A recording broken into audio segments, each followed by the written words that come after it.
Thalassaemia রোগটা হলো কি, এটা হিমোগ্লোবিনের রোগ। অ্যাকচুয়ালি হিমোগ্লোবিনের একটা ডিফেক্ট থাকে জন্মগত। এই ডিফেক্টটা হচ্ছে কি না, হিমোগ্লোবিনের 4টে চেন থাকে, 2টো আলফা আর 2টো বিটা। তো এই থ্যালাসেমিয়া পেশেন্টদের দেখা যায় যে জিনটা বিটা চেন তৈরি করে সেই জিনটা একটু ডিফেক্টিভ, ফলে থ্যালাসেমিয়া রোগীদের বিটা চেনটা তৈরি হয় না, সবগুলোই আলফা চেন তৈরি হয়।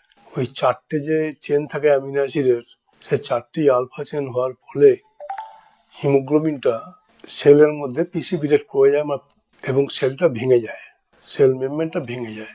বোন ম্যারোর ভেতরে যেখানে আরবিসি তৈরি হয় সেখানেই আরবিসিটা নষ্ট হয়ে যায়। এই হলো থ্যালাসেমিয়ার রোগটার মূল ব্যাপার। এবং বাচ্চারা যেটা নিয়ে আসে সেটা হচ্ছে তাদের রক্তশূন্য অবস্থায় আসে এবং তাদের পেটের পিলে বড় হয়ে যায়, মুখ চোখগুলো ফ্যাকাশে হয়ে যায়, মাথাটা বড় হয়ে যায়, হাতের আঙুলগুলো মোটা মোটা হয়ে যায়। যেহেতু ভালো রক্ত এদের নেই সেজন্য এরা হাইটও ভালো বাড়ে না, অসুখ বিসুখও খুব বেশি ভোগে রক্তশূন্যতার জন্য।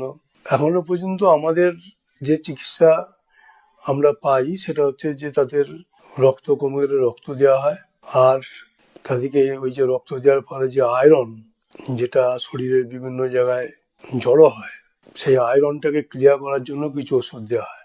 এই হলো বর্তমান চিকিৎসা ব্যবস্থা থ্যালাসেমিয়া রোগীদের। কিন্তু এটা কি আসল ব্যবস্থা? আসল অবস্থা কিন্তু এটা নয়। থ্যালাসেমিয়া রোগ যদি পুরোপুরিভাবে কিওর করতে হয় তাহলে যে চিকিৎসাটা দরকার সেটা হচ্ছে এদের বোন ম্যারো ট্রান্সপ্ল্যান্ট করে দিতে হবে, অর্থাৎ বোন ম্যারোটা বদলে দিতে হবে। সেই বোন ম্যারো ট্রান্সপ্ল্যান্টটা এখন সহজলভ্য নয়, এটা করতে প্রচুর খরচ হয়, কম জায়গাতেই হয়, সরকারি হসপিটালে সুযোগ খুবই কম এবং কতগুলো স্পেশাল জায়গায় এগুলো হয় এবং অত্যন্ত খরচ সাপেক্ষ বলে রোগীরা সেগুলো করতে পারে না। শান্তিনিকেতন মেডিকেল কলেজ একটা দৃষ্টান্ত স্থাপন করতে যাচ্ছে। সেই দৃষ্টান্তটা হচ্ছে কি, এখানে কোকিলাবেন ধীরুভাই আম্বানি যে হসপিটাল আছে মুম্বাইয়ের, তার সাথে যুক্ত হয়ে এখানে এই থ্যালাসেমিয়া রোগীগুলোকে তাদের যাতে বোন ম্যারো ট্রান্সপ্লান্টেশনটা ফ্রিতে হয় সেই চেষ্টা এখানে হচ্ছে এবং হতে চলেছে।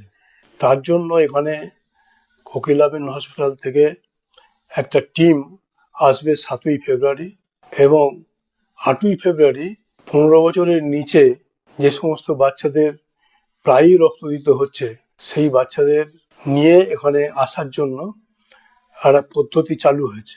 সেই পদ্ধতিটা কিরকম না, পদ্ধতিটার প্রথম